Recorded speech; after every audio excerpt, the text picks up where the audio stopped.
부동산 시장에 미칠 후보자 공약. 이거는 이제 민간 재개발하고 그다음에 공공 재개발 동시에 추진하면서 36만 호를 이제 5년 안에 서울 도심에 공급하겠다 이렇게 나와 있고요. 그다음에 네, 이번 순서는요. 재개발 마스터 함주원 팀장님과 함께합니다. 어서 오시죠. 네, 반갑습니다. 네, 반갑습니다. 자, 서울시의 보궐선거가 어느새 한 주 앞으로 다가왔습니다. 특히 이번 선거는요, 부동산 시장에 대한 전 국민의 관심이 모아지면서 주목을 받고 있거든요. 자, 그렇다면 서울시 보궐선거와 부동산 시장의 전망에는 어떤 연관성이 있을지 이슈 진단 통해서 확인해 보시죠. 네, 이제 서울시장 보궐선거가 4월 7일 이제 정말 얼마 남지 않았습니다. 그거에 맞춰서 이제 주택 가격이라든가 이런 이제 주택 공급 방향이라든가 아니면 이제 부동산 정책적으로 이제 서울시장 보궐선거에 맞춰서 큰 변화가 있을 것으로 예상이 되고 있습니다. 그거에 맞춰서 오늘 강의 서울시 보궐선거와 부동산 시장 전망 어떻게 될지 오늘 강의를 통해서 알아보도록 할 텐데요. 이거에 맞춰서 이제 투자자분들 어떤 투자 전략을 세워야 될지 서울시장 보궐선거 공약에 대해서 오늘 알아보도록 하겠고요. 투자자분들 어떤 투자 전략 세워야 될지 본인의 투자금 대비 어떻게 큰 수익을 낼 수가 있는지 오늘 강의를 통해서 알아보도록 하겠습니다.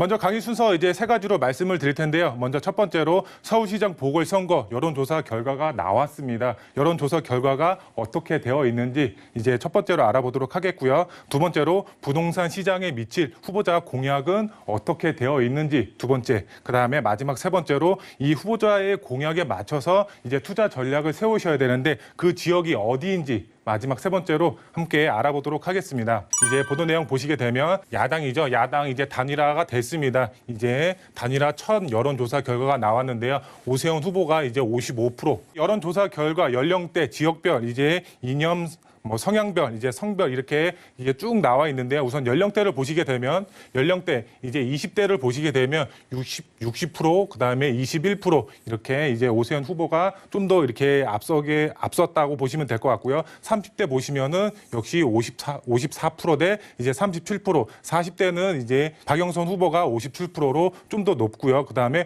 50대, 60대는 이제 그 오세훈 후보가 좀 더 앞서고 있다 이렇게 보시면 될 것 같습니다. 지역적으로 봤을 때도 이제 강북권부터 이제 강남 동권부터 시작해서 이게 쭉 4개의 지역이 이제 오세훈 후보가 유리하게 작용을 하고 있고요. 그다음에 이념 성향부를 보시더라도 이제 보수, 중도, 이제 진보 빼고는 이제 오세훈 후보가 좀 더 앞서고 있고요. 그다음에 성별을 봤을 때도 남녀 모두 이렇게 오세훈 후보가 좀 더 이렇게 앞서고 있다 이렇게 보시면 좋을 것 같습니다. 여기서 봤을 때 오세훈 후보가 왜 이렇게 여론조사 결과가 좀 더 앞서고 있는지 공약 자체가 어떻게 되어 있는지 이 박영선 후보와 오세훈 후보 공약 자체가 어떻게 되어 있는지 바로 알아보도록 하겠습니다. 부동산 시장에 미칠 후보자 공약 어떻게 되어 있는지 알아보도록 하겠습니다. 먼저 서울시장 후보 주요 공약을 보시게 되면 우선 박영선 후보 이제 보시게 되면 반값 아파트 공공주택 30만 호 공급하겠다 이렇게 나와 있습니다. 이 내용은 이제 반값 아파트 말 그대로 이제 평당 가격이 1,000만 원 이하 이 공공으로 주도해서 이 30만 호를 공급하겠다 이렇게 이해하시면 될 것 같고요. 그 다음에 21분 콤팩트 도시를 건설을 하겠다. 21분 안에 이제 상업이라든가 교통, 그다음에 뭐 학군, 그다음에 뭐 쇼핑, 문화시설 21분 안에 다 이용이 가능하게끔 이 서울시를 만들겠다. 이렇게 이제 이해하시면 될 것 같고요. 그다음에 수직 정원 도시 말 그대로 이제 경부 이제 고속도로를 지하화해서 거기에 이제 공원을 조성한다. 이제 서울 도심에 공원을 조성함으로써 많은 이제 그 수요자들 자체가 공원을 이제 누릴 수 있게 이렇게 한다고 보시면 좋을 것 같고요. 그다음에 오세훈 후보 이제 공약 자체를 보시게 되면 맞춤형 주택 36만 호 공급하겠다 이렇게 나와 있는데요. 이거는 이제 민간 재개발하고 그다음에 공공 재개발 동시에 추진하면서 36만 호를 이제 5년 안에 서울 도심에 공급하겠다 이렇게 나와 있고요. 그다음에 제2종 이제 일반 주거 지역 자체를 지금은 이제 6층 이상 건물을 지을 수가 없습니다. 7층 이하까지로만 이제 건물을 지을 수가 있는데요. 이제 2종 일반 주거 지역 안에서는 그거를 이제 고도 제한을 이제 폐지하겠다. 이제 15층까지 건물을 지을 수 있게끔 이제 개선하겠다 이렇게 보시면 될 것 같고요. 그다음에 마지막으로 재개발, 재건축 활성화하겠다 이렇게 나와 있습니다. 두 후보 자체를 보시게 되면은 어쨌든 공급에 서울 도심 안에 공급에 포커스가 맞춰져 있다 이렇게 보시면 될 것 같습니다. 투자자분들의 경우 이 공급에 포커스가 맞춰져 있기 때문에 투자 전략 어떻게 이제 본인에게 유리하게 작용할지 이제 생각을 하신 다음에 투표를 하시면 좋으실 것 같고요.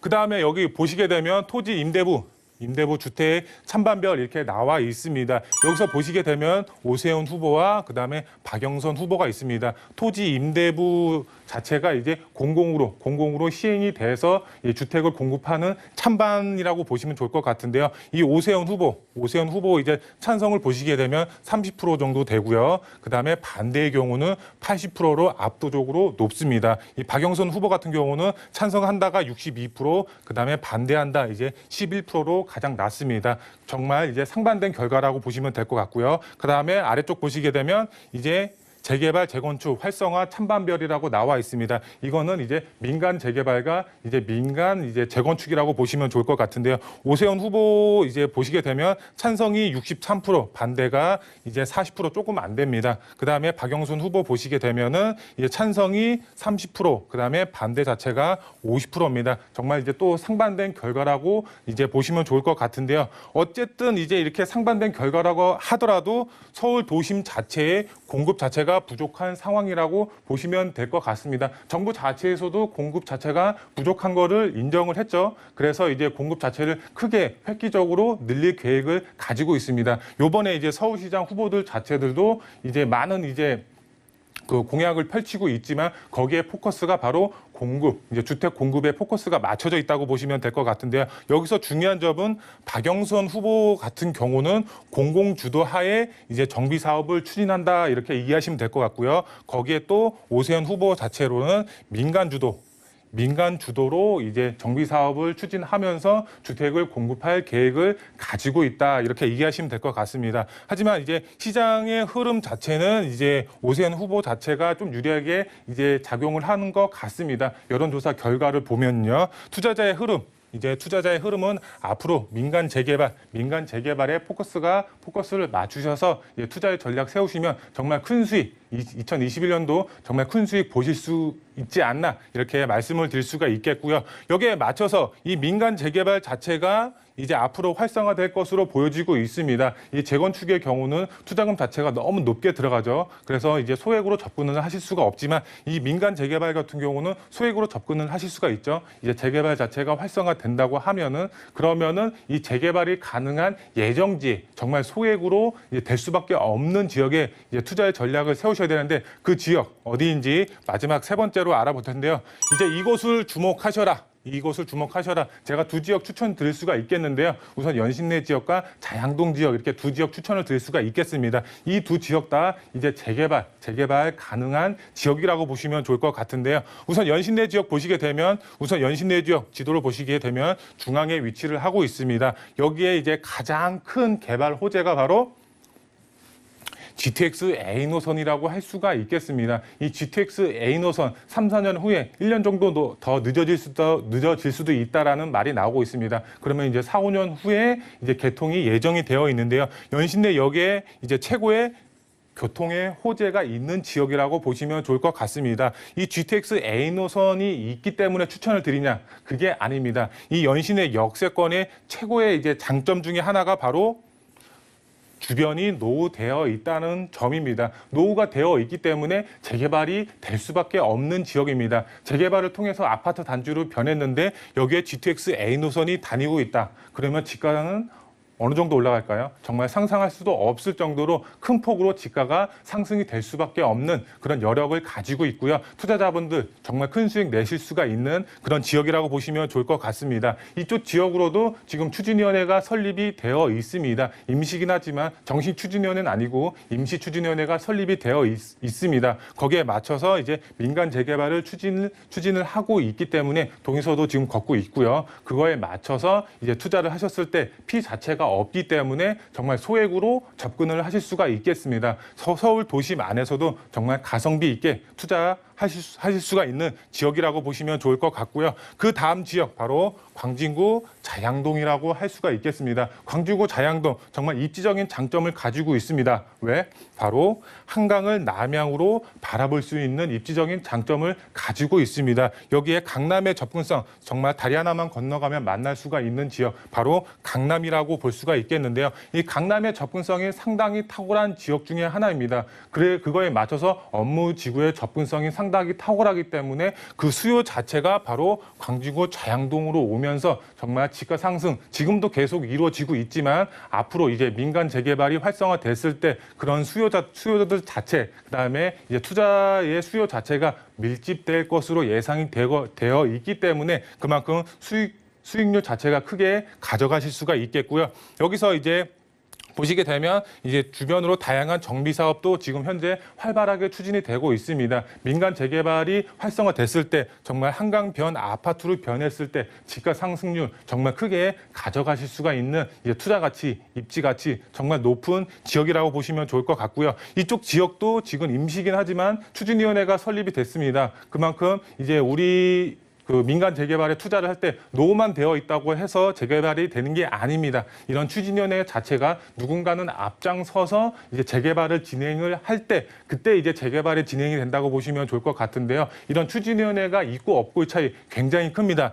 이 연신내 지역과 자양동 지역 둘 다 이제 추진위원회가 있기 때문에 조만간 이제 재개발이 됨으로써 투자자분들에게 정말 큰 수익 줄 수 있는 그런 지역이라고 보시면 좋을 것 같고요. 투자 포인트 세 가지로 정리해 드리겠습니다. 먼저 첫 번째로 여론조사 결과 오세훈 후보가 조금 더 높게 나와 있습니다. 거기에 맞춰서 투자자분들의 경우 민간 재개발이 활성화되기 때문에 민간 재개발이 될 수 있는 이제 개발 가능성이 높은 지역의 투자의 전략 세우시라고 말씀을 드릴 수가 있겠고요. 두 번째로 재개발 지역 소액으로 미리 선점하셔야 됩니다. 왜 그럴까요? 가능성에 이제 투자를 하셔야 되는데 이 가능성이라는 것 자체가 이제 그 여론조사 결과에 따라서 이제 갈리겠지만 앞으로 이제 민간 재개발이 활성화됨에 따라서 이 가능성에 보고 투자를 하시라고 말씀을 드릴 수가 있겠는데요. 어떤 투자든 리스크는 당연히 있습니다. 리스크 없는 투자는 없습니다. 어느 정도 리스크를 안고 투자를 하셨을 때 정말 큰 수익 보실 수가 있다고 보시면 될 것 같고요. 그다음에 선거 결과 나오면 바로 집가 폭등이 될 수밖에 없습니다. 어쨌든 두 후보 자체가 이제 공급에 포커스가 맞춰져 있습니다. 공급에 포커스가 맞춰져 있으면은 재개발이 됐든 재건축이 됐든 어떤 정비 사업을 추진할 때 거기에 주변 집가는 이제 상승이 될 수밖에 없습니다. 그렇기 때문에 선거 결과 나오기 전에 미리 선점하셔서 투자의 전략을 세우신다고 하시면 지금 이제 그나마 소액으로 접근을 하실 수가 있다. 이렇게 말씀을 드릴 수가 있겠고요. 마지막으로 고민하다가 놓친다. 제가 이제 많은 이제 투자자분들을 이제 상담해 드리고 있는데요. 여기서 고민하다가 좋은 물건 많이들 놓치고 있습니다. 그렇기 때문에 고민하기보다는 투자 전략 어떻게 세울지 이제 방향을 잡으신 다음에 과감하게 투자하셔라. 이렇게 말씀을 드릴 수가 있겠습니다. 그러면 2021년도 정말 최고의 수익을 보실 수가 있는 그런 투자자분들이 되실 수가 있다고 말씀을 드릴 수가 있겠습니다.